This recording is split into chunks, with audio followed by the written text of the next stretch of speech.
أعوذ بالله من الشيطان الرجيم. بسم الله الرحمن الرحيم. السلام عليكم ورحمة الله وبركاته. الحمد لله الحمد لله الذي بنعمته تتم الصالحات. أشهد أن لا إله إلا الله خالق البريات، وأشهد أن محمدا عبده ورسوله سيد السادات. اللهم صل وسلم على نبينا ومولانا محمد وعلى آله وأصحابه ومن تبعه بإحسان إلى يوم المعاد. أما بعد، فقد قال الله تعالى في محكم تنزيله وهو أصدق القائلين: أعوذ بالله من الشيطان الرجيم. بسم الله الرحمن الرحيم. إن الذين يتلون كتاب الله وأقاموا الصلاة وأنفقوا مما رزقناهم سرا وعلانية يرجون تجارة لن تبور. وقال نبينا محمد صلى الله عليه وسلم: إذا أراد الله بعبد خيرا استعمله. قيل: كيف يستعمله يا رسول الله؟ قال: يوفقه لعمل صالح حتى الموت. صدق الله العظيم وصدق رسول النبي الحبيب الكريم ونحن على ذلك من الشاهدين والشاكرين والحمد لله رب العالمين. Ayuhas saimin, kaum muslimin yang dimuliakan oleh Allah Subhanahu wa taala. Pertama-tama marilah kita panjatkan puja dan puji syukur kita kepada Allah atas limpahan-limpahan nikmatnya di siang hari ini. Kita masih dalam suasana sedang melaksanakan saumu Ramadan. Kita mohon kepada Allah Subhanahu wa taala semoga ibadah Ramadan kita menjadi ibadah Ramadan yang terbaik untuk kita dan menjadi wasilah diampuninya segala dosa dan kesalahan kita selama ini. Salawat dan salam tak lupa kita sampaikan kepada qudwah kita, Nabi kita Muhammad sallallahu alaihi wasallam, dan semoga terlimpah curahkan pula kepada keluarganya, kepada sahabat-sahabatnya, kepada segenap pengikutnya hingga yaumul qiyamah. Ikhwah yang dirahmati oleh Allah Subhanahu wa taala, pada kesempatan kajian siang hari ini kita akan membahas satu tema, yakni perdagangan yang tidak akan pernah mengalami kerugian.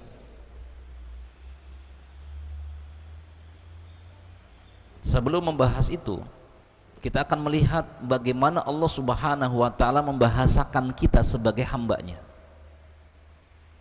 Bagaimana hubungan Allah dengan kita sebagai makhluknya.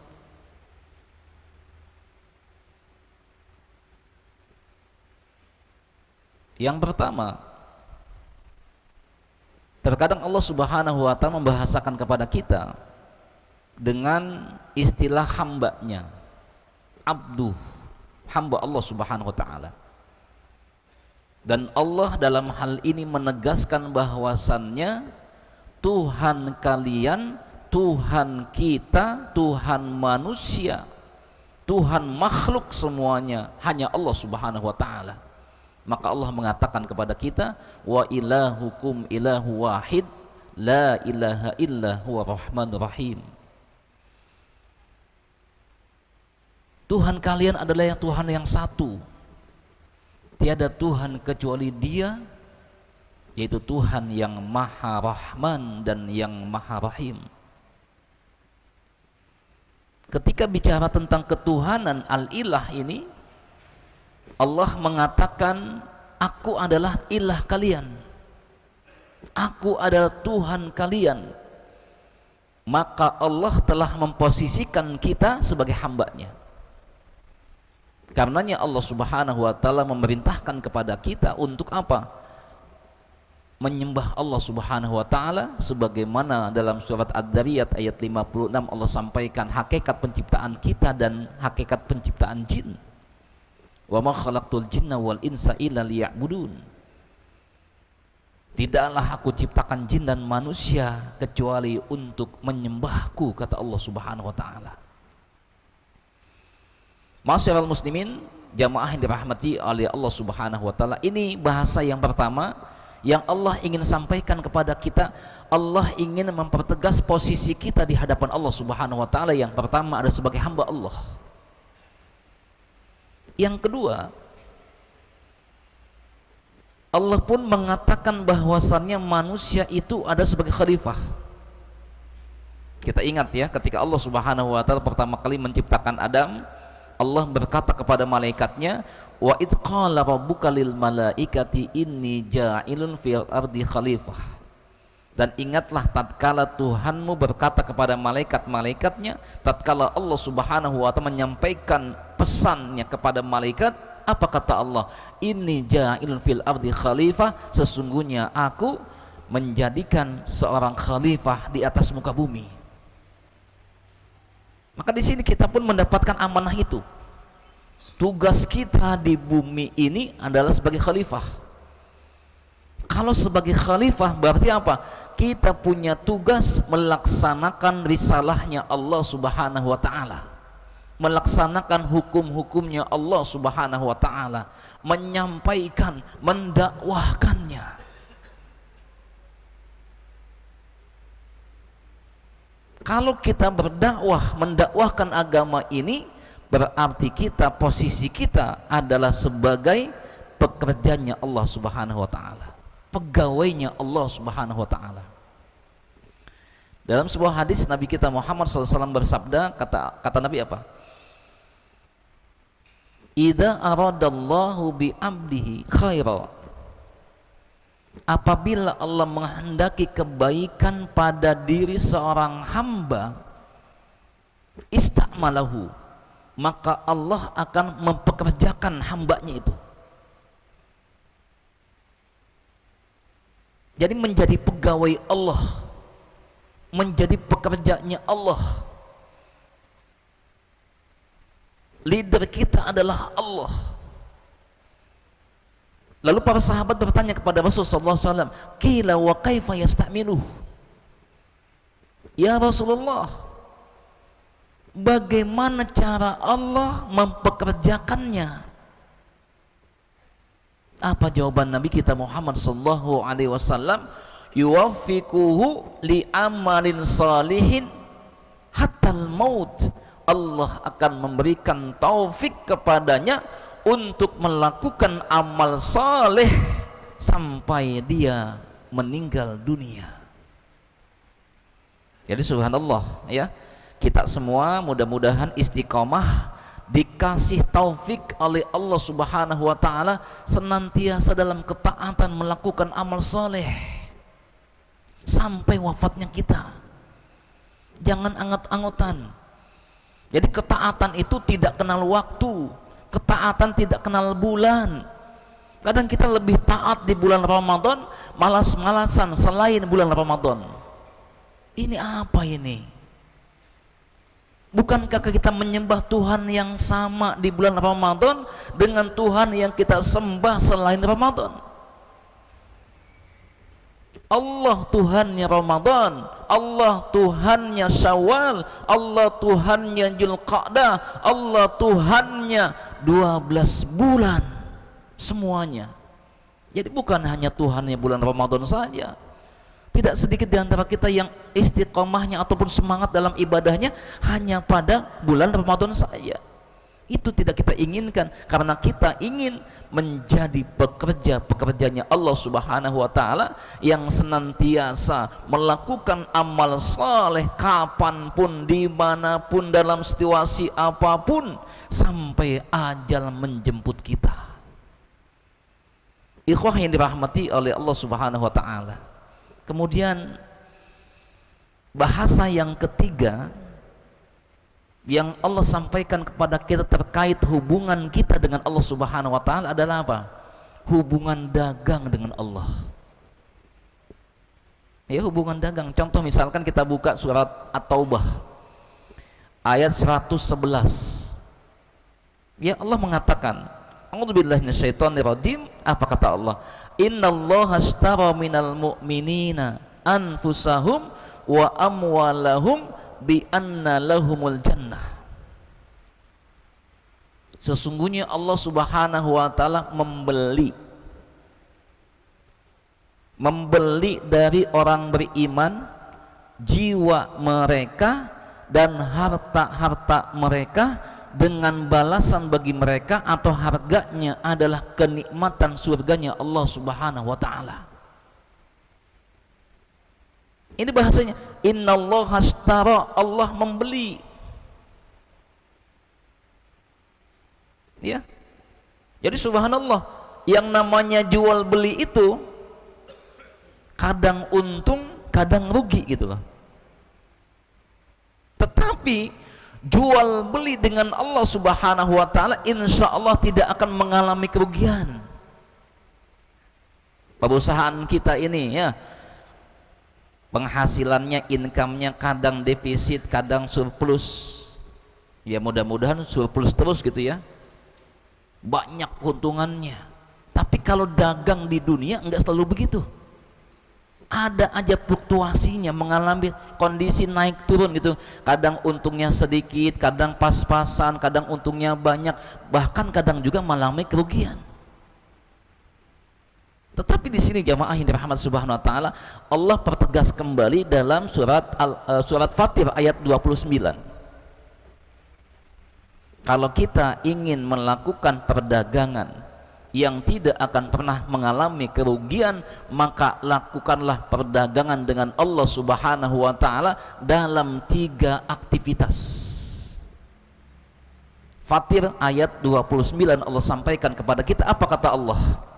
Innalladzina yatluna kitaballah wa aqamus salata wa anfaqu mimma razaqnahum sirran wa alaniyah yarjuna tijaratan lan tabur.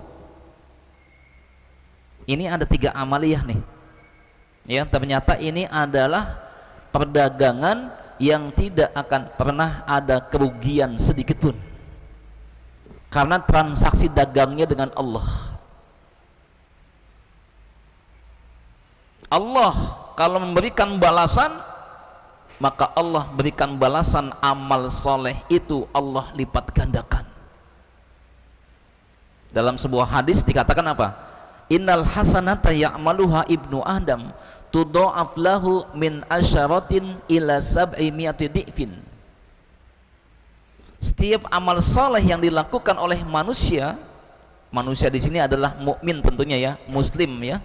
Karena non muslim itu nggak bisa diterima amal solehnya, meskipun dia orangnya baik, suka membantu, peduli kepada sesama, namun tidak ada iman, bukan seorang muslim. Apa kata Allah? Wa may yabtaghi ghairal islami dinan fala yuqbala minhu wa huwa fil akhirati minal khasirin. Siapa saja yang memeluk agama selain Islam, maka tidak akan diterima sedikit pun amal soleh darinya, dan dia kelak di akhirat termasuk orang yang rugi. Kenapa? Karena sudah susah payah melakukan kebaikan, sudah lelah melakukan kebaikan, lantaran tidak ada iman, lantaran tidak ada Islam dalam dirinya, fala yuqbala minhu, tidak akan pernah diterima darinya. Maka bahasa Ibnu Adam ini ya, dalam hadis ini apa? Adalah ya bahasa umum tapi untuk khusus, karena khususnya yang suka melakukan amal soleh adalah orang-orang yang beriman.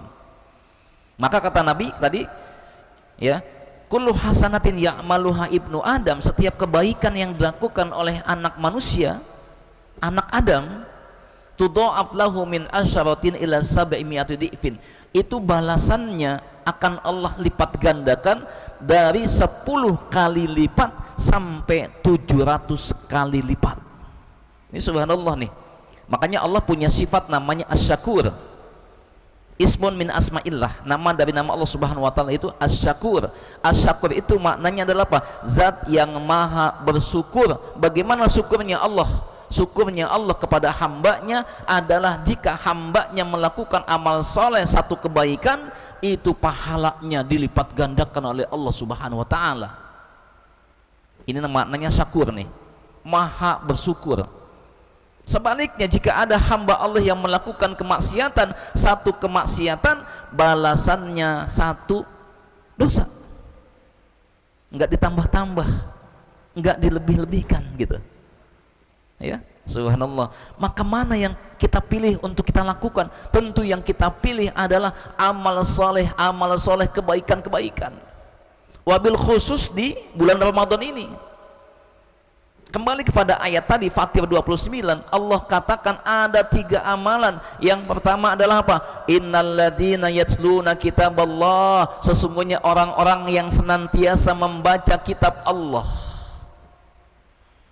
membaca kitab Allah, Al-Quran. Makna yatsluna, makna membaca dalam ayat ini, yatsluna bukan hanya membaca dengan mata saja,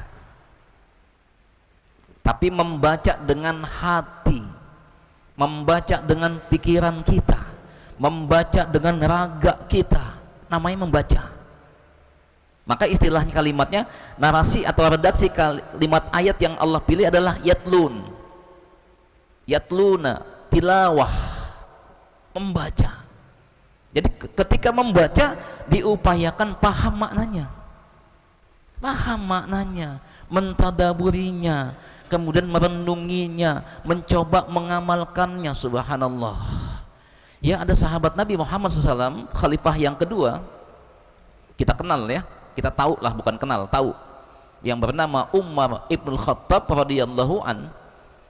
Itu beliau ini ketika turun wahyu Al-Quran surat Al-Baqarah ya, meskipun nggak sekaligus, beliau menunggu sampai tuntas itu satu surat, sampai 286 ayat.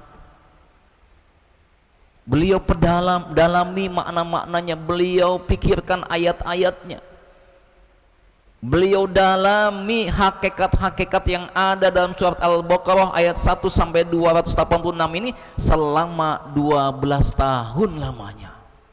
Subhanallah, seorang sahabat Umar ibnul Khattab, satu surat saja dipahami ya, direnungkan, didalami makna-maknanya selama 12 tahun. Ini luar biasa. Maknanya apa?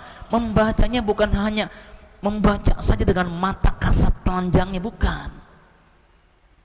Coba melangkah untuk meningkat memahaminya. Sehingga apa? Fungsi utama Al-Quran yaitu sebagai hudan, manfaat buat kita.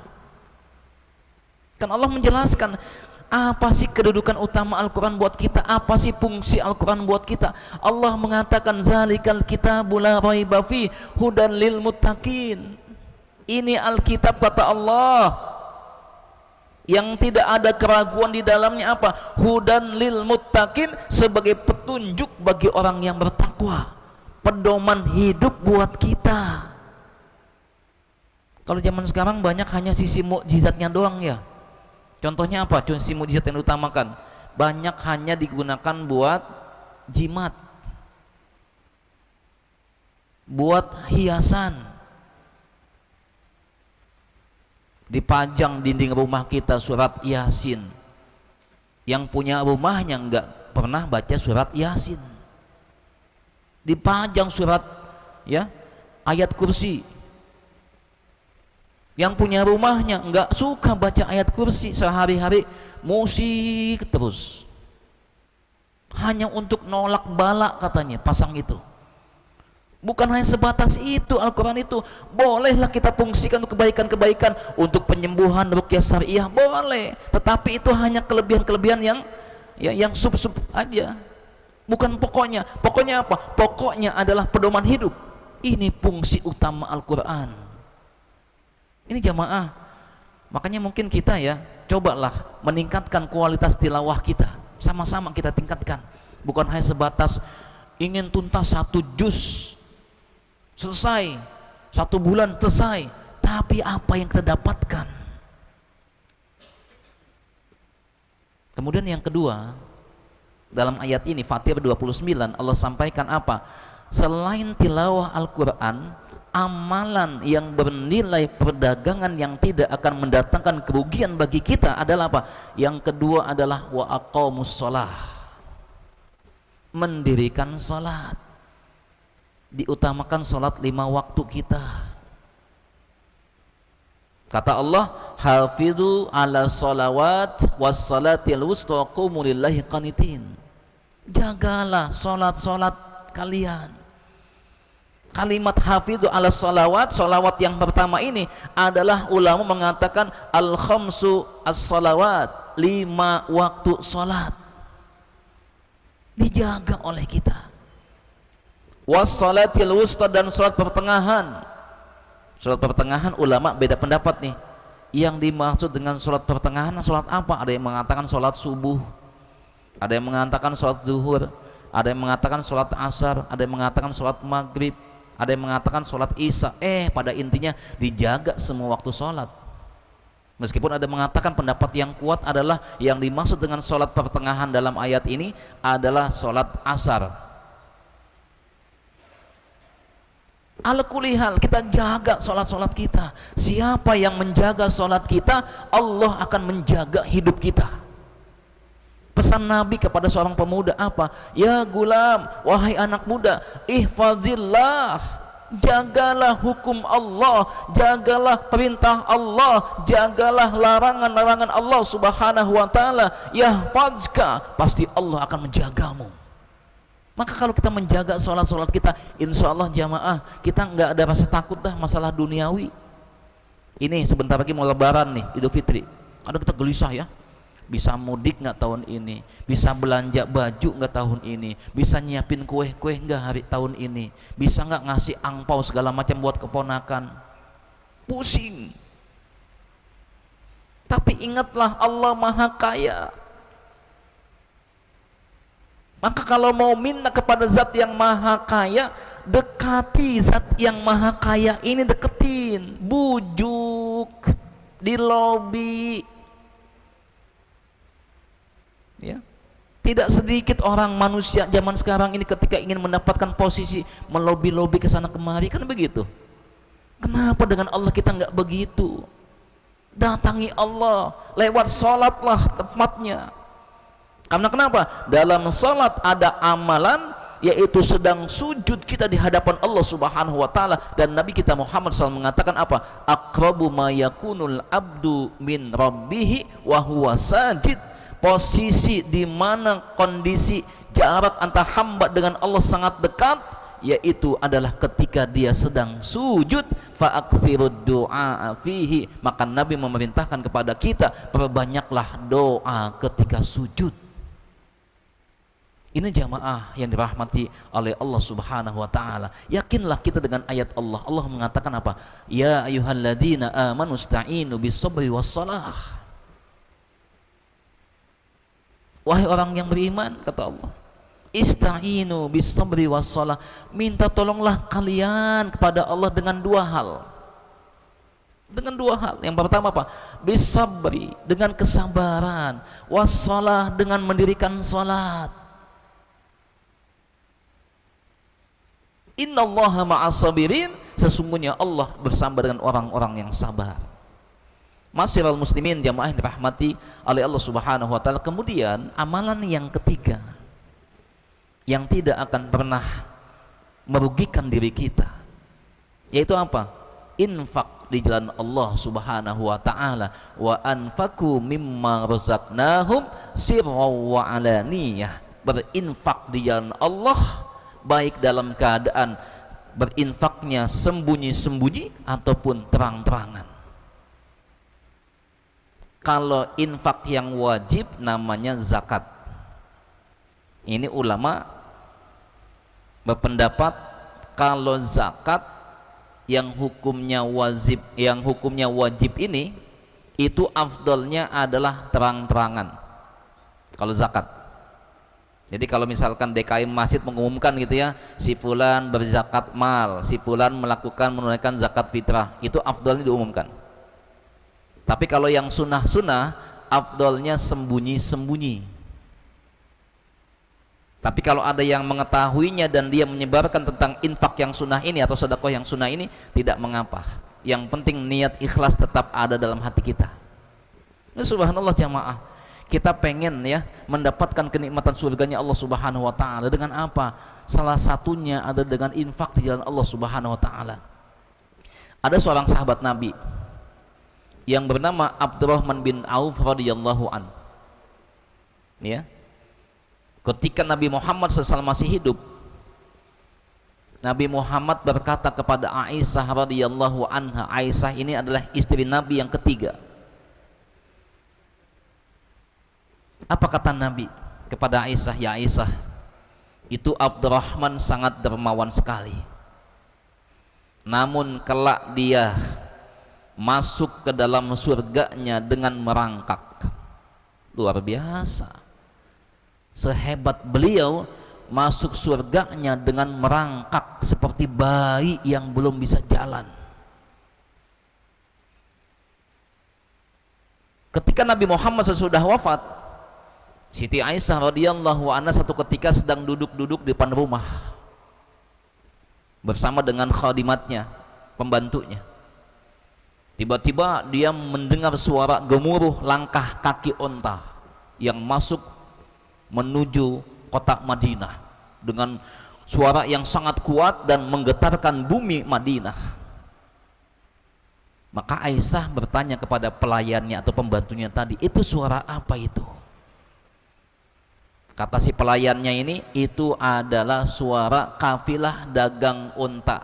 Kafilahnya Umar Abdullah bin Auf ya, yang jumlahnya adalah 700 ekor unta masuk ke dalam kota Madinah.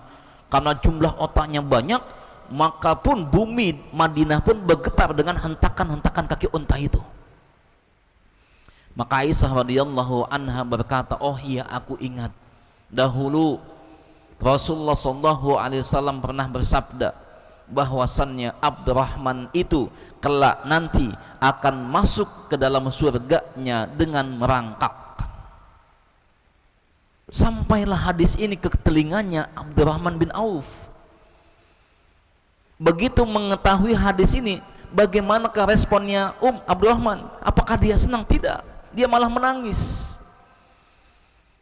Maka begitu beliau sudah masuk ke dalam kota Madinah, segeralah Abdurrahman bin Auf menemui Ummul Mukminin Aisyah radhiyallahu anha. Ya Ummul Mukminin, apa benar engkau telah mendengar hadis dari Rasulullah SAW bahwasannya beliau SAW bersabda, Abdurrahman akan masuk ke dalam surganya dengan cara merangkak. Maka kata Aisyah Ummul Mukminin, ya, engkau kelak masuk surganya dengan merangkak. Maka nangislah dengan nangisan yang sangat kuat di hadapan Ummul Mukminin ini. Lalu Abdurrahman pun berkata kepada Ummul Mukminin, wahai Ummul Mukminin Aisyah radhiyallahu anha, jadilah saksi bagiku di hadapan Allah agar kelak nanti aku masuk ke dalam surga dengan jalan tegak di hadapan Allah Subhanahu wa taala.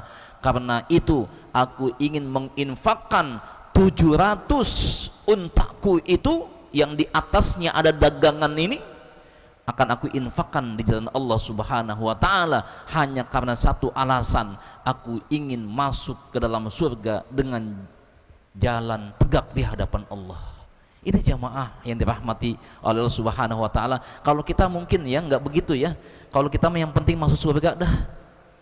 Jalannya gimana juga nggak ada masalah. Mau ngesot kek, jalan mundur kek, jalannya pincang kek, yang penting masuk.